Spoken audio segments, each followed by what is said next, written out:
Moving on to our topic for this evening, are you ready for a change? A few weeks ago, we discussed the stages of change and how important it is to understand when a person is ready to make a change towards recovery.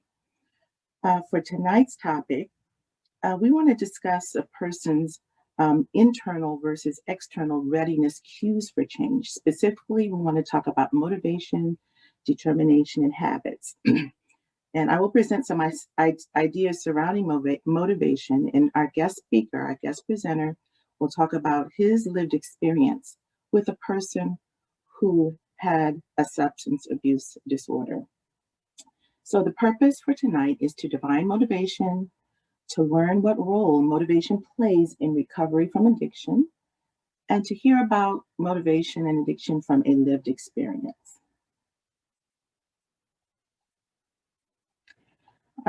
Tonight's presenter is Mr. Philip Moore. Philip Moore has worked in many capacities in his varied career, ranging from system administrator, telecommunications specialist, technical writer, facilitator, trainer, business process consultant, certified life coach, licensed minister, counselor, and mentor. He is a host for a weekly session for adults called the Accountability Partners and has facilitated diversity awareness, tolerance and inclusion workshops, new hire orientation, and train the trainer classes. Being a servant to all has been a guiding force since he accepted Jesus Christ as his Savior in 1977. He conducts self-improvement courses to help participants achieve a higher level of self-awareness and fulfillment. When providing guidance, encouragement, and instruction, Philip's main philosophy is to inform you that we are all on our journey and the ultimate destination should be a better you. He is also a poet, aspiring playwright, actor, and author. And you can reach him at the following address. But before Philip presents, I'd just like to go over a few ideas about motivation and the power that it has in recovery. Are you motivated? What is motivation? We're going to watch a short clip.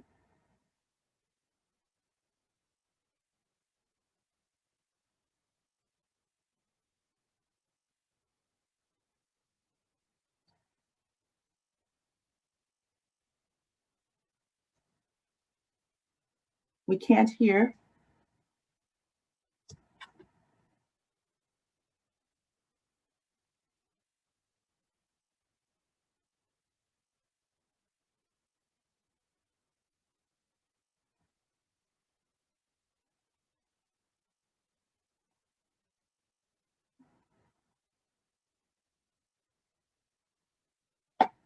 While the video is being cued, motivation is an important emotion when it comes to change. It's very important, especially when it comes to recovery.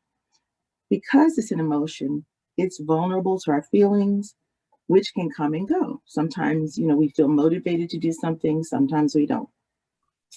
When we are feeling good about ourselves or excited about a new start, we are more likely to, make a change, to start a change. However, when we are feeling down, we may not feel like initiating anything at all. So when it comes to motivation, emotions play a big part.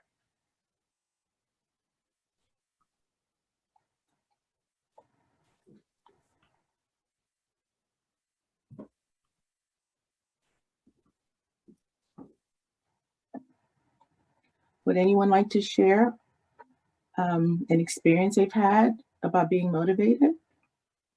Motivated to maybe get a job or lose weight. That's a big reason for people to become motivated.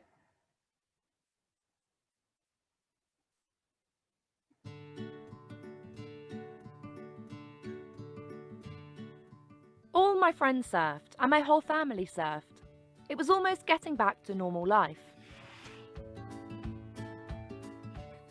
The right to an education for every girl and boy on the planet. I have been motivated by creating products that make a real difference in the world and in people's lives.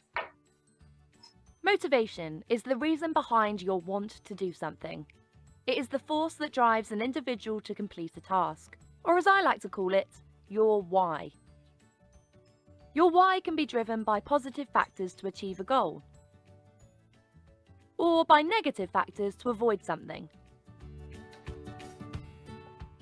Motivation can be intrinsic or internal, like being motivated to do something because you enjoy it, or for a feeling of accomplishment or feeling valued.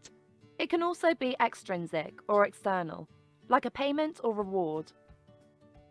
Motivation differs from person to person, even if those same people are doing the same task, and our own motivation may swing up and swing down as you go.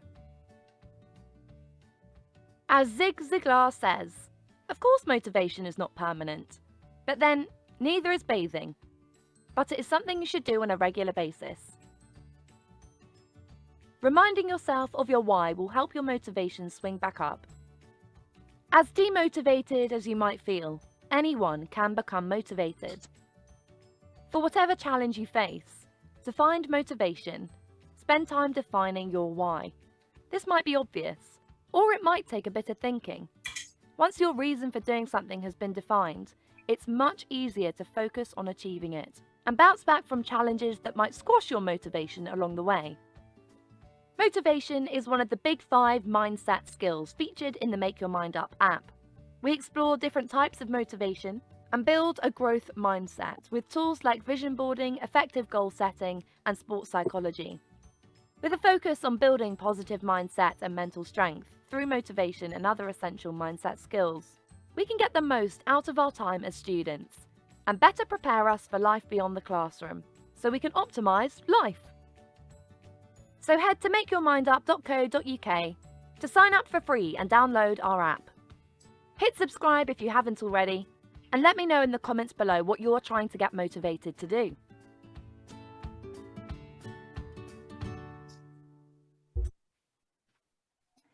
So, according to the American Psychological Association, motivation, this is the definition. It's kind of a clinical definition, but it covers pretty much everything. But the next slide will show you two different types of motivation. There's internal and external. Like the video said, internal is also called intrinsic, and external is also called extrinsic. This is just another way of saying internal motivation is motivation for yourself. External motivation is when you're motivated for others. So internal motivation is basically something that comes from within yourself. You have a drive. If you want to lose weight, if you want to go to a class, if you want to get a degree, it's basically pushing forward to accomplish something that you would like to do. And it's very powerful. Versus external, and this is kind of a clip. This young man is trying to get his house cleaned up very quickly so that his girlfriend can come over for dinner. That's external. He's only doing it because he's going to have a visitor.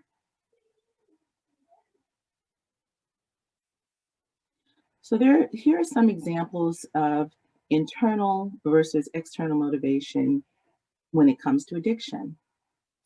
So internal motivation might be you want to feel less anxious or depressed, you want to get better sleep, you want to increase self-respect, and you want to get healthy. Those are all coming from inside. You might be motivated to stop using drugs or alcohol because of those things, or you might be motivated externally. You want to improve relationships with your family and friends, you want to miss less days at work, or you want to join a recovery group.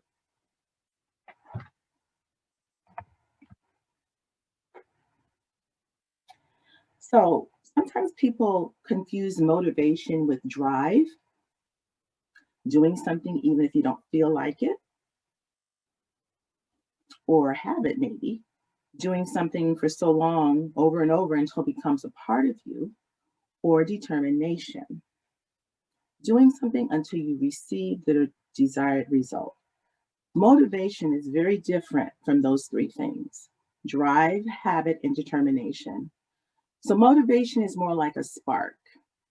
Um, it's good to get things going, but it fizzles out quickly because it's based on emotion, and emotions don't last too long, they come and go. Determination is like the fuel that keeps the fire going. It's sustainable and it is possible to refuel.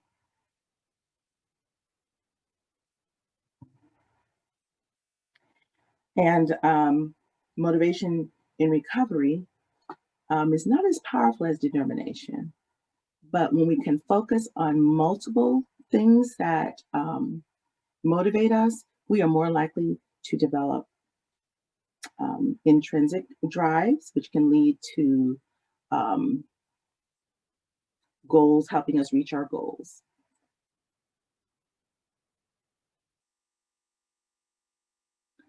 Why are habits important in recovery? Habits are important because you can stay in recovery even when you don't feel like it. When you decide not to use drugs, you are utilizing the same brain chemicals and mechanisms, just like how the brain changed when you started using drugs. It takes time and effort to develop or create a habit, but it is worth it. And we can change our brains by taking our prescription medications, eating healthy foods, exercising, and practicing medication and mindfulness. And as you develop determination, you will establish new behaviors to replace your old behaviors. And your habits may help you to be motivated and determined. So this is a quote regarding motivation versus determination.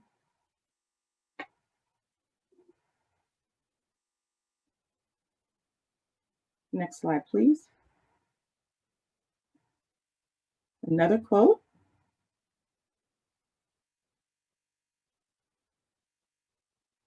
And this is one of my favorite quotes about addictions.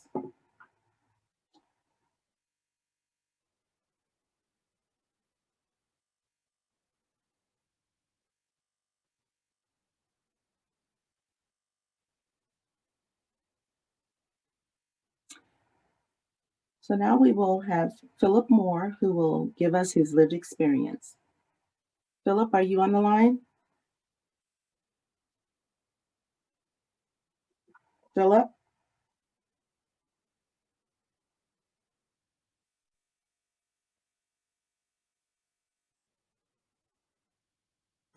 Can you hear me? Yes, we can hear you. Hello, welcome. Hi, can you see me? Yes, we can see you. Okay. Thank you, Devi. I would like to say I appreciate the opportunity to do this presentation today. I'm actually volunteering. I'm multitasking. I'm volunteering right now I took a break so that I could do this presentation, but we're taking fingerprints for youth, for child safety awareness, and we're also talking about human trafficking. So I'm going to be as quick as I possibly can. So thank you. This presentation is offered from the perspective of a confidant, a counselor, and a concerned friend to those with family, friends, or loved ones suffering from substance abuse. I was given the question to ask, are you ready to change? And that question is directed to a substance abuser. Are you ready to change? So my agenda today, I'm going to talk about definitions and perspectives. I'm going to talk about instances and remembrances, methodologies, then warnings and cautions, and then results. So when I was asked to speak about change as it relates to addiction, I jumped at the opportunity. And my experience goes back a long way, not as a person that was addicted to drugs, but as someone that was acquainted with many that were. So the title of this presentation, I said, is in the form of a question: are you ready to change? So that question was offered to one friend of mine in particular, but not necessarily worded that way. So first I want to start off with some definitions and perspectives. The word change basically denotes doing something different. And change, as we know, can be good or bad. From the perspective of drug abuse or substance abuse, if you ask someone, are you ready to change? What would we specifically be asking them? To change your vice? In other words, the drug of choice, or to change from one addictive substance to another? Are you ready to change must be clearly identified. Change in this instance is more aptly defined as stopping or moving away from something or ending something. An abuse, as it relates to substance abuse, I want to give my personal experience, especially when I was in high school. None of us that indulged in anything saw it as abuse. To us, we were just having fun. It was social bonding, it was camaraderie, it crossed racial lines as well as gender boundaries. It was a group function or activity back in the day, so we didn't consider it abuse. And that's one of the things that factors into it when we're asking someone to change. Who's going to change something that they enjoy doing, that bonds with friends, that's in some ways working for you? So I've never tried any opioid byproduct for recreational purposes. I want to make that clear. However, I was no angel back in the day, but I didn't do anything that was made from opioids. And in our circle back in the day, a heroin addict was something totally different. So I was asked to also mention motivation. We make changes for various reasons, and sometimes because we are forced to change or coerced to change, but we just simply want to change. So I'm going to start with my instances and remembrances. I want to bring up something that happened to me. It was related to a friend of mine about 35 years ago. And this friend of mine smoked a lot of weed. He drank a lot of liquor. And at times I wondered if he snorted cocaine. I never asked and he didn't tell. So I used to regularly drive him to his methadone treatments. And I'm going to tell you about that in a minute. So we were good friends. And at one point we were in a horrible accident together. And I had there was broken glass in my eye. And I had bruised ribs and I actually had fragments of glass that were embedded in my head. So I was pretty bad off from that accident. Well, my friend was in the car with me. He got out scot-free. So I asked him to stay with me for 2 weeks when I was trying to wait for my eye to heal. Long story short, one day he was living in my house with me and I heard all this noise going on down in the basement. I went down there. He had pulled the dryer out of the wall. He had pulled things off the walls. He put shelves down. And so I called 911. When the police came, they looked at him and it was almost as if he was glowing. And so they said, has he ever done this before? And I said, no, I didn't even know what was happening. So they went and got this big metal chair and they put him in the chair and then they took him to the ER. So his ER doctor asked me, was he trying to commit suicide? And I was lost on that question because I had no idea what he was going through. It turned out he had smoked a woody. And I don't know if you have covered that in this class, but it's a blunt that has weed in it that's mixed with crack cocaine. So after he was released from the hospital, the real truth came out. We were just talking about that incident and how scared we were. And then he told me that he was also shooting heroin. And so I'd known this man for a long, long time. And I knew about him smoking weed. I knew about his abuse of alcohol, but I had no idea that he was shooting heroin. And then he said to me, but Philip, you were driving me to the methadone clinics. And that's when it hit me. Here I am, the friend that's concerned, and I'm trying to help him, but I didn't even know that he was using heroin. I didn't know what I was looking for. Or the signs. So I wanted to talk about methodology. So after this happened, I decided, okay, I'm going to go on a campaign to help this man change. So I extended his stay, allowed him to stay with me longer, and I wanted to manage his life. So I took him to church with me. I helped him get a job. I made sure he got to work because I drove him there, and I made sure he came home because I picked him up when he got off. And that was my method for change, to basically manage his life. But that was not realistic. At first, when I first started it, I would take him to the bank when he got his check. and I would make sure he spent it wisely and stuff like that. But once he was doing well enough, I backed off a little and allowed him to manage himself. As I said, I want to next talk about warnings and cautions. I used to take him to the Narcotics Anonymous meetings. And and I don't know if you know how they work, but somebody will stand up, they'll give their name, and they'll tell how long they've been clean, and then they'll tell their story, and everybody else there will clap and support them and encourage them. But when my friend got up to tell his story, he would give his name and say how long he was clean. Nobody would ever clap. Nobody would ever encourage him, and they wouldn't support him. And I found out later why. It's because he was lying, and they knew. They knew the pattern. They knew the tricks. They knew the schemes. They knew the games. They knew that he was not clean. I thought he was. I believed him. So I was still trying to support him. I was still trying to do all I could do, but I was finding out things. So one of the things, like based on our question, asking a substance abuser, are you ready to change? I had to stop and think about it. Is it enough to ask that question? Are you ready to change? The average substance abuser may say to you, yes, I am. Can you help me? And that's when we have to identify, and excuse me, it's a helicopter flying over. I'm at the community event. I hope you can still hear me. Can you still hear me, Dee? Yes. Okay. So we have to understand, as the person trying to help someone else, we have to identify our limitations and accept what we can do and what we can't do. And I had to accept the fact that I can't change anyone. I offered my support. I offered my encouragement. I offered my home. I helped this man get a job. I took him to work. I brought him home, but it wasn't enough because he was still sneaking out and finding ways to engage in substance abuse. So like I said earlier, when we ask, are you ready to change? We have to ask, change to what?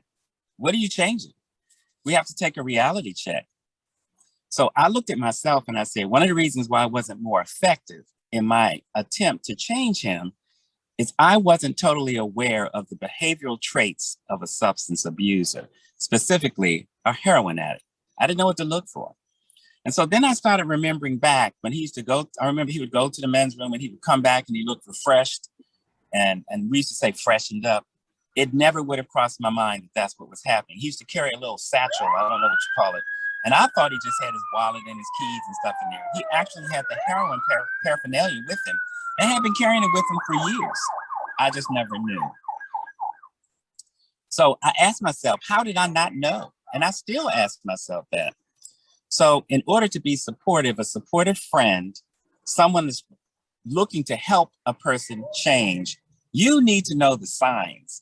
You must understand the behavioral traits of an addict, and you must pay attention to the things they say and the things they do. And once I knew better, I did better. Now, I encouraged him to get a job, and I was more prevalent in his life.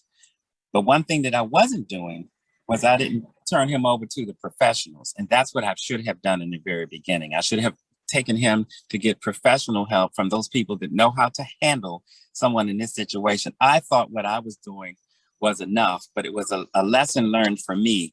And my whole perspective with this presentation is for those people that are caring, family and friends that are on the outside looking in, and you're saying, I want to help this person. I want to be a part of it. I can't just sit back and watch them sometimes destroy themselves, destroy their lives, destroy the lives of their families.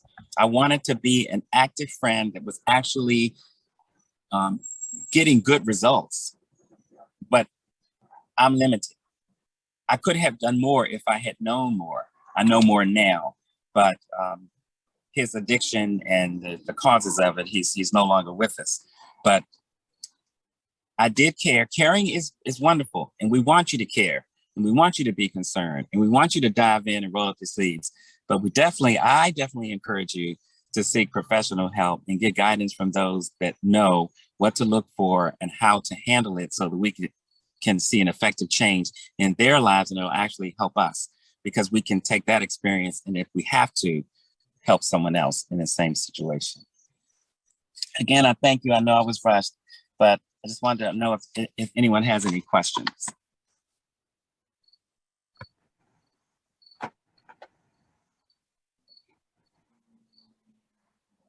I have a question. Yes. How did you take care of yourself emotionally during that time? That was a struggle, because that's a very good question. That was a struggle because for me, I'm a nurturer anyway, and I'm the empathic person. So I'm always taking care of people. And so sometimes I overdo it. And so that's a good reason. He had to push me to the limit, because there was a whole lot more that happened in that story that I didn't get a chance to tell. But while he was staying with me, he stole stuff out of my house to sell it for drugs. And he even got a copy of he got my social security card and wrote himself a check. And I didn't even notice all of this until like months had passed. And so here I was in my mind thinking, I'm really doing this good deed and I'm trying to help somebody out. And then when I found out what was happening behind the scenes, that he was stealing from me, that hurt. It hurt, number one, because this is my friend I'm trying to help, but it kind of knocked me down a peg to make me understand, you can't do this. Like, I'm one of those people that believe I can do a whole lot of things. I have a lot of faith and self-confidence in myself. And it was a struggle after the realization, after I took my reality check, that I couldn't do it. It was hard on me. It was very hard on me. And I just said, I will not do that again. I won't go on to that extent, because it takes a toll on the person who's the caretaker. The person is it takes a serious toll. Mm-hmm. Okay, thank you for sharing. Thank you. I have a question, Philip. Yes. The young man that you were helping, was there ever a time that he reached sobriety or that he stopped misusing drugs that you know of? Yes, there were multiple, because this happened over a period of about 18 years. So there were times, yes, there were times like when I got him working and I was taking him to work every day, he was clean.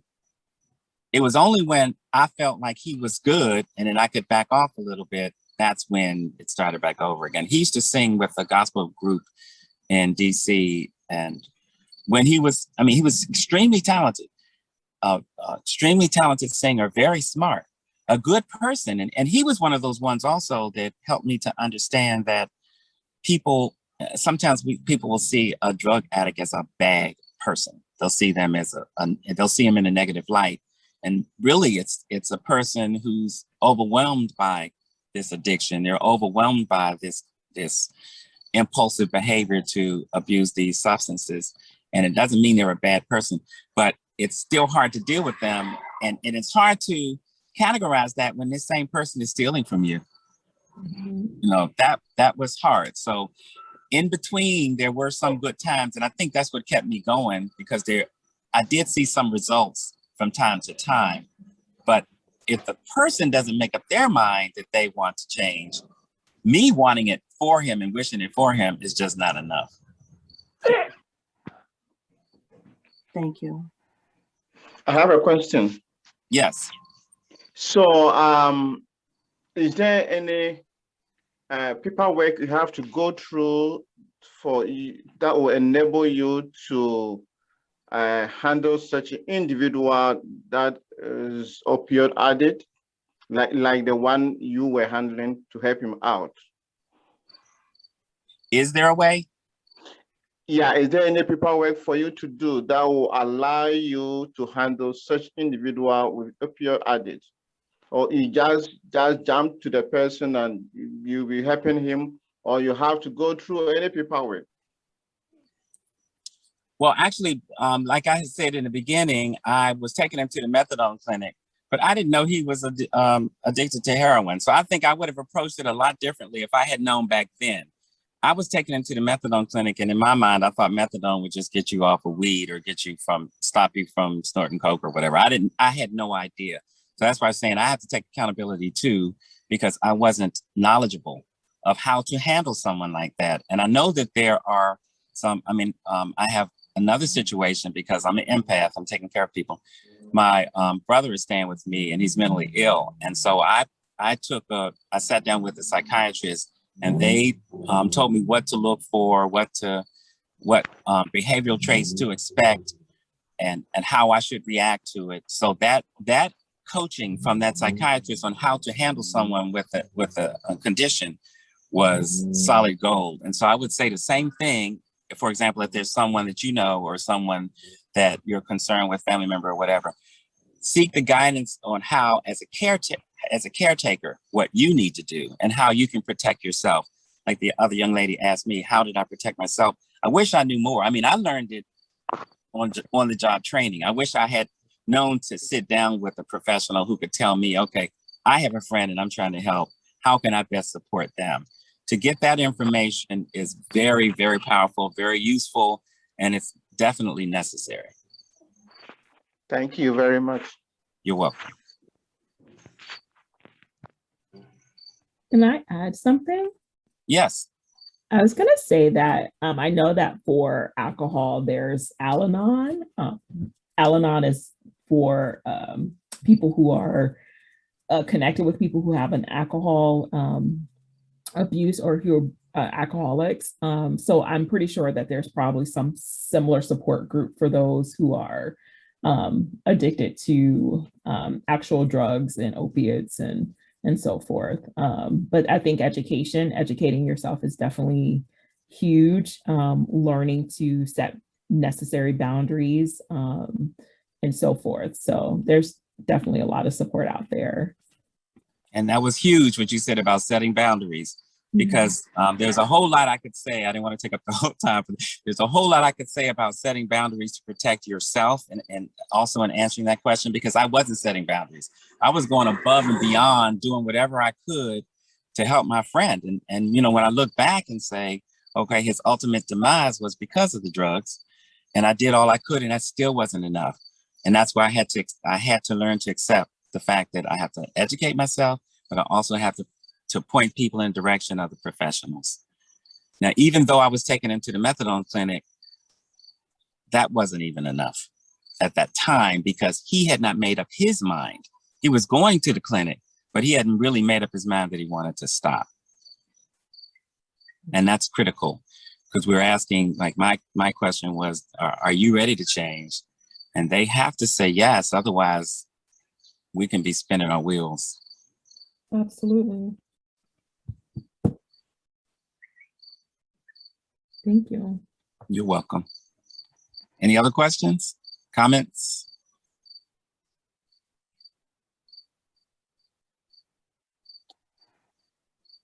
Thank you very much, Phil, for very, very